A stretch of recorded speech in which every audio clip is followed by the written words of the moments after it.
Y ahora deseo presentar a Gustavo Álvarez Vázquez, que nos va a presentar la ponencia La necesidad de un modelo de educación a distancia no abierta.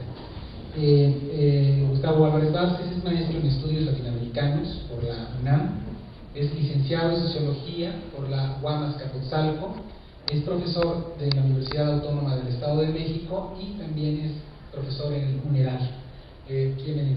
maestro? Muchas gracias. Cedo la palabra. Gracias, bueno, agradezco de antemano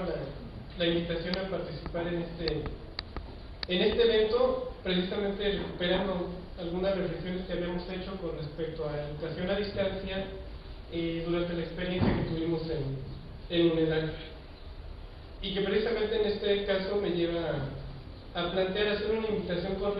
a debatir con respecto a lo que sería la educación a distancia y lo que en la década de los 90 ha sido planteado como repensar la educación a distancia bajo la modalidad también de la educación abierta. Entonces, el nombre de la ponencia es La necesidad de un modelo de educación a distancia no abierta, invitación al debate. Si bien el aprendizaje es una característica biológica que el ser humano comparte con los demás seres animales, la educación, por el contrario, es un aspecto que lo particulariza como un ser cultural. Efectivamente, mientras el aprendizaje en términos restringidos lo podemos relacionar con el proceso a través del cual los animales adquieren las competencias necesarias para asegurar la supervivencia específica, tales como las estrategias de caza que los felinos adquieren a través del fuego mientras son cachorros, el ser humano mediante la educación transmite inter e intrageneracionalmente los saberes que lo hacen aptos para la convivencia en sociedad. En efecto, por intermedio de la educación al niño se le enseñan las formas culturales societalmente correctas para, por ejemplo, tomar los alimentos, así como al adulto las maneras en que debe utilizar la tecnología para realizar su trabajo. De igual manera, mediante el juego se enseñan los patrones culturales de género a los niños y las posibilidades estéticas que las posee a todas las personas que se interesen en ello. Otra característica de la educación en tanto proceso componente del mundo cultural humano es que se institucionaliza, es decir, que se transforma, en términos del sociólogo Emilio Durkheim, en una expresión de las creencias y formas de conducta instituidas por la colectividad, y como tal la encontramos siendo una constante en todas las sociedades humanas, desde las más apartadas del contacto con estos grupos humanos, como es el caso de las tribus que habitan en las profundidades de la Amazonía, al igual que en las más sofisticadas y cosmopolitas capitales del primer mundo. Sin embargo, a pesar de que como institución la educación ha existido en todas las culturas humanas, es hasta la época de la sociedad moderna en la que se le problematiza y, en consecuencia, se la define en la diversidad de términos con que hoy la conocemos. Por ejemplo, educación formal e informal, educación abierta, presencial, escolarizada, a distancia, etc. Ello es así a raíz de que uno de los rasgos que han sido peculiares para la modernidad en tanto época histórica es la reflexividad, más aún la autorreflexividad. Efectivamente, lo que provoca la modernidad al elevar al ser humano hasta la calidad de sujeto histórico es que tome conciencia de las potencialidades que tiene para transformar el entorno mediante la dominación de la naturaleza global. Esta es la naturaleza ambiental, al igual que la naturaleza humana, y por lo tanto la transformación de su propia sociedad. De ahí deriva que como paso previo a tal dominación, se hace menester conocer tal naturaleza en el momento en que se encuentra, para someterla a permanentes procesos de recreación racionalmente motivados en el interés humano. En consecuencia, la reflexión en torno a la educación deviene obligada como el hábito en donde se aprenden tanto a dominar la naturaleza irracional humana, como los medios para dominar a la naturaleza ecológica. A la par de este permanente proceso de reflexión al que se ve sometida la educación en la modernidad, también se enfrenta al proceso de masificación que principalmente del siglo XIX y hasta la actualidad es producto básicamente de un conjunto de circunstancias propias del desarrollo de la actual sociedad capitalista y burguesa, siendo las necesidades de nuevas modalidades de mano de obra requeridas por la sociedad industrial,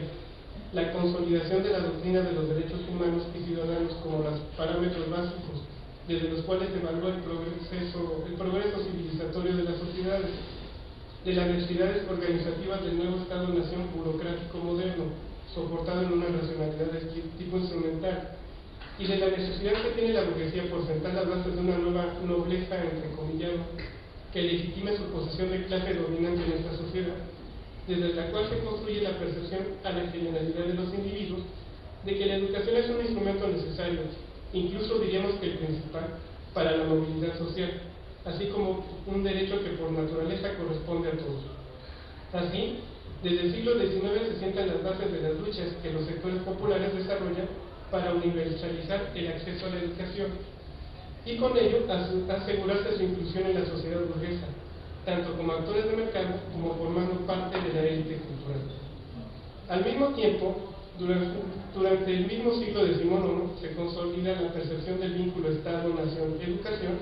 como innegable e insustituible, sobre todo en el caso de la educación universitaria, pues según la visión desarrollada por Guillermo de Humboldt,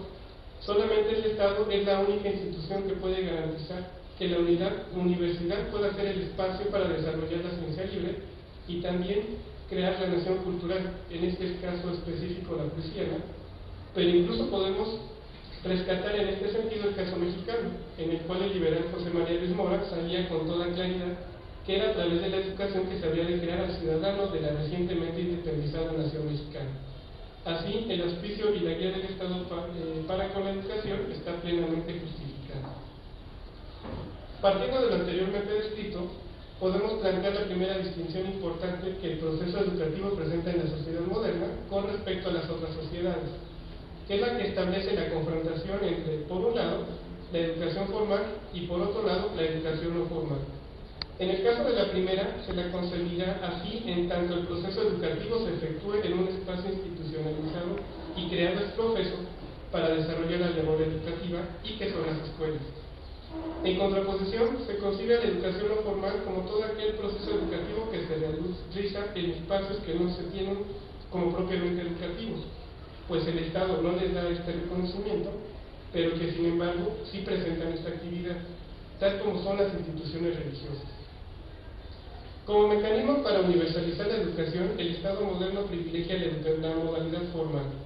estableciendo un vínculo muy fuerte entre el proceso educativo y la confluencia de los dos factores centrales en esta relación en un mismo lugar,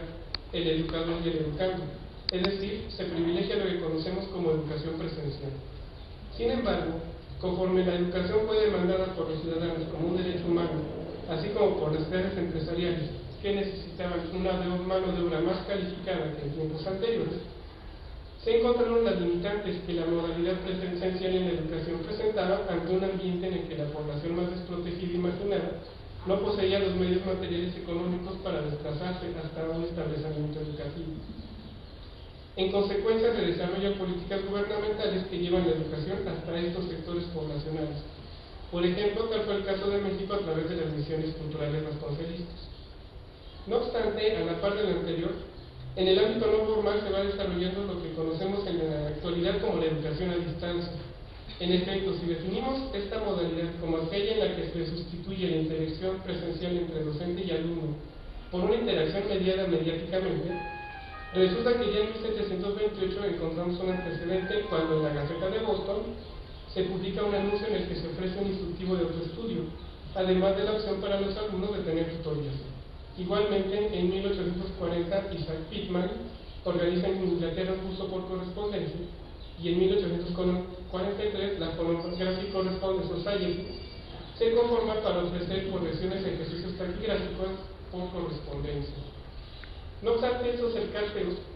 es hasta el siglo XX, sobre todo en su segunda mitad, que se recupera como una opción de educación formal a la educación a distancia, fundándose en 1935 la Open University en Inglaterra